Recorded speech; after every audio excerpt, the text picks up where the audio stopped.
BSTC 2026 की हम बात कर रहे हैं। तो बीएसटीसी 2026 के लिए आवेदन फॉर्म शुरू हो गए हैं। यहाँ पर आवेदन कैसे भरना है उसकी कंप्लीट डिटेल इस वीडियो में आपको बताई जाएगी। तो सबसे पहले तो देखिए आवेदन की अगर डेट की हम बात करें तो यहाँ पे देखिए डेट दे रखी है।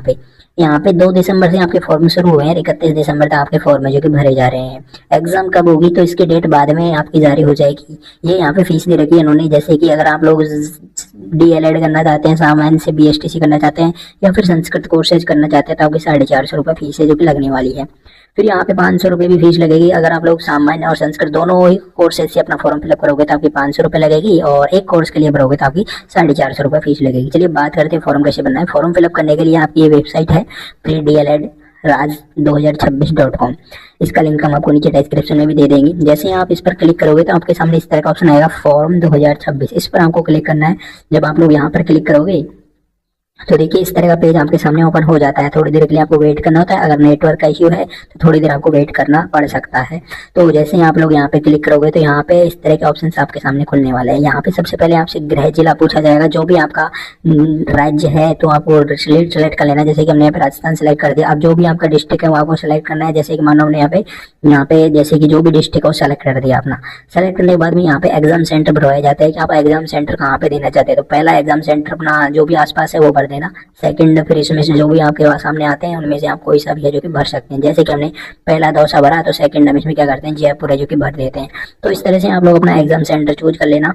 फिर यहाँ पे देखिए 10वीं की मार्कशीट में से आपका आवेदक का नाम, father's name, mother's name, mobile number, date of birth, gender में यहाँ पे आएगा मेल फीमेल का ऑप्शन। तो जो भी आपका है वो सेलेक्ट कर लेना आप। वैवाहिक स्थिति मैरिड अनमैरिड, शादीशुदा है तो मैरिड करना और शादी नहीं हुई है तो अनमैरिड कर देना। फिर यहाँ पे अगर शादी हो रखी है तो हस्बैंड का नाम फिलअप करना होगा और अगर नहीं हो रखी है तो फिर हस्बैंड का नाम भरने का ऑप्शन आपको नहीं मिलेगा। तो देखिए इस तरह का है ऑप्शन। फिर यहाँ पे आपको अपनी कैटेगरी चूज करनी है, जो भी आपकी कैटेगरी है। जैसे हमने यहाँ पे एसटी कैटेगरी चूज की और यहाँ पे आता है कि नॉट एप्लीकेबल आएगा। माइनॉरिटी में हम यहाँ पे नो कर देंगे। टाइप ऑफ माइनॉरिटी में नॉट एप्लीकेबल। फिजिकल हैंडीकैप वाले में हम नो कर देंगे। यहाँ पे डिसेबिलिटी तो कुछ है ही नहीं तो नो कर दिया है। और डाइवोर्स वगैरह में नो हो ही गए हैं और इनमें सब में लगभग आपको नो ही करने हैं। एक्स सर्विस में नो। राज्य कार्मिक, क्या आप राज्य के कार्मिक है तो नो कर दिया। एम्प्लॉयमेंट स्टेटस में अनएम्प्लॉयमेंट कर दिया। फिर आपको एड्रेस बनना है अच्छे से कि आपका ब्लॉक कौन, तहसील कौन सी है, पोस्ट ऑफिस, पिन कोड, राज्य, जिला जो भी है आपकी। फिर आपकी तहसील, ईमेल आईडी, मोबाइल नंबर, आधार नंबर और आप किस माध्यम में अपना पेपर देना चाहते हैं। तो यहाँ पे हिंदी इंग्लिश दोनों आते हैं तो हम यहाँ पे हिंदी चूज कर लेते हैं। फिर यहाँ पे देखिए फिर दोबारा से इसमें आप टिक मार्क कर देना और ऑटोमेटिक ऊपर आप जो भी फिलअप करोगे वो सारा एड्रेस यहाँ पे भर के आ जाएगा। फिर क्वालिफिकेशन में आपको अपनी जो भी है 10वीं 12वीं जो भी हमने कर रखी है, यहाँ पे 12वीं का ऑप्शन आया था, हम 12वीं कर देंगे, 12वीं एंड इक्विवेलेंट कर देंगे।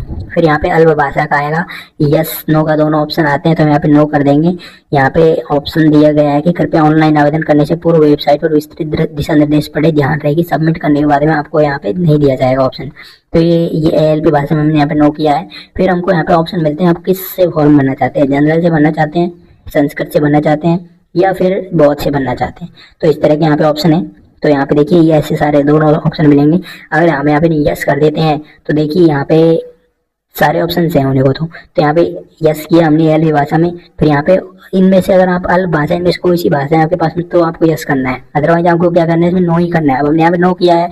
अब यहाँ पे आवेदक पे दिए पूछा गया है कि संस्कृत है, यहाँ पे है कि अगर 12वीं में आपने संस्कृत पढ़ा है तो आप क्या कर सकते हैं डीएलएड संस्कृत से भी कर सकते हैं, फिर बौद्ध से भी भर सकते हैं। फिर आपको यहाँ पे 10वीं की और 12वीं की डिटेल्स भरनी है, कौन से साल आपने पास की। अगर हम 12वीं अपीयरिंग में हैं तो इसमें 12वीं की डिटेल्स में ऑलमोस्ट 0 फिलअप कर देंगे सब जगह और यहाँ पे टिक मार्क करके इसको फिर है जो कि नेक्स्ट करना है। इतनी सारी डिटेल्स आपको चलिए फिलअप कर दें और फिर उसको नेक्स्ट बटन पर हम क्लिक करके आगे का प्रोसेस आपको बताते हैं। तो देखिए 10वीं की डिटेल्स हमने यहाँ पे जैसे कि एक एक करके डिटेल्स भर देंगे, जैसे कब पास की, टोटल मार्क्स कितने थे, कितने आए, फिर परसेंटेज कितनी बनी अपनी। फिर 12वीं की जब आएगी तो 12वीं में आप बोर्ड सेलेक्ट कर लेना, आप कौन सी बोर्ड से अपनी 12वीं कर रहे हो।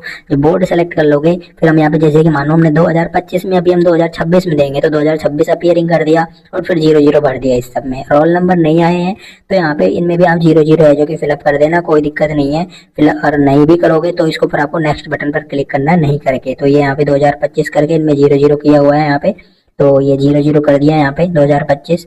फिर चलिए ठीक है इसको नेक्स्ट कर देंगे। नेक्स्ट, फिर यहाँ पे आपको डॉक्यूमेंट्स आपके अपलोड करने हैं, आपकी फोटो अपलोड करनी है, सिग्नेचर अपलोड करने हैं, आपका थंब अपलोड करना है, आपका जो अंगूठे का निशान है वो आपको अपलोड करने हैं। सारे आपके जेपीजी फॉर्मेट में अपलोड होंगे। तो ये सारी चीजें यहाँ पे कुछ दिए हुए हैं निर्देश कि केबी वगैरह की कितनी कितनी केबी में आपके कौन कौन से डॉक्यूमेंट्स अपलोड होंगे। तो ये चीजें यहाँ पे पढ़ पढ़ा के हमने ये है जो कि अपने फोटो सिग्नेचर और है जो कि अपना थंब है जो कि अपलोड कर देते हैं। देखिए जैसे आप लोग अपने फोटो सिग्नेचर और थंब अपलोड करोगे उसके बाद में आगे फॉर्म जाएगा आपका। तो ये सारी चीजें हमने अपलोड कर दी है। अब अपलोड करने के बाद में इसको करेंगे हम नेक्स्ट।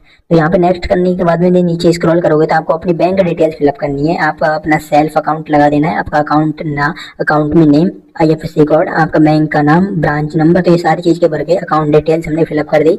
फिर यहाँ पे आया है और हमें मूल निवासी पूछा जा रहा है कि आप कहाँ के कैंडिडेट हैं, तो किस जगह कैंडिडेट हैं, और तो उसका नाम लिख देना। आप जहाँ के भी कैंडिडेट है, राजस्थान है तो राजस्थान फिलअप कर देना। तो ठीक है, हमने यहाँ पे ये सारी चीज फिलअप करके फिर इसको सबमिट करेंगे। ऊपर एक बार फॉर्म अपना चेक कर लेना अच्छे से, सारी डिटेल्स आपको एक एक करके चेक कर लेनी है, कोई भी तरह की मिस्टेक तो नहीं है। और उसके बाद में आपको अपनी फीस का है जो कि पेमेंट है जो कि करना है। तो यहाँ तक आप लोग अपना फॉर्म भरेंगे, सेम प्रोसेस है आपका।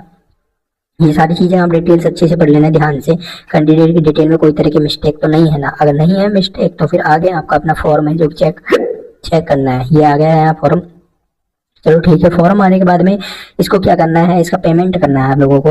तो यहाँ पे प्रोसीड फॉर पेमेंट का ऑप्शन आ रहा है और बैक टू फॉर्म का ऑप्शन आ रहा है। चेक करने के बाद में अगर कोई मिस्टेक नहीं है तो प्रोसीड फॉर पेमेंट पर क्लिक करके यूपीआई सेलेक्ट कर देना, और क्यूआर कोड सेलेक्ट करके चाहे तो क्यूआर कोड कर देना, और अगर यूपीआई कोड से करना चाहते हैं तो यूपीआई कोड कर देना। हमने क्यूआर कोड सेलेक्ट किया, क्यूआर कोड खुल गया। अब क्यूआर कोड पे हम पेमेंट कर देंगे। जैसे ही पेमेंट करेंगे तो फॉर्म ऑटोमेटिक आगे प्रोसीड हो जाएगा, आपकी प्रिंट है जो कि बन के आ जाएगी, मतलब पेमेंट होते ही आ जाएगी।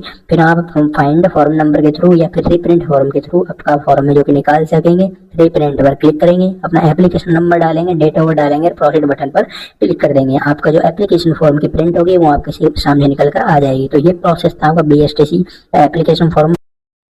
बीएसटीसी फॉर्म भरने के लिए कुछ दस्तावेजों की आवश्यकता होती है। आधार कार्ड, 10वीं और 12वीं की मार्कशीट आवश्यक है।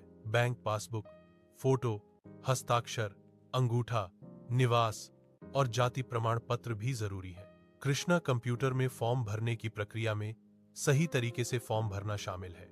अनुभवी मार्गदर्शन प्राप्त करना और ऑनलाइन आवेदन करना भी इस प्रक्रिया का हिस्सा है। आवेदन के बाद प्रिंट प्राप्त करना और फोटो खिंचवाना महत्वपूर्ण कदम है। कृष्णा कंप्यूटर सेंटर वीर उद्यान के सामने, सागर विहार, वैशाली नगर, अजमेर में स्थित है।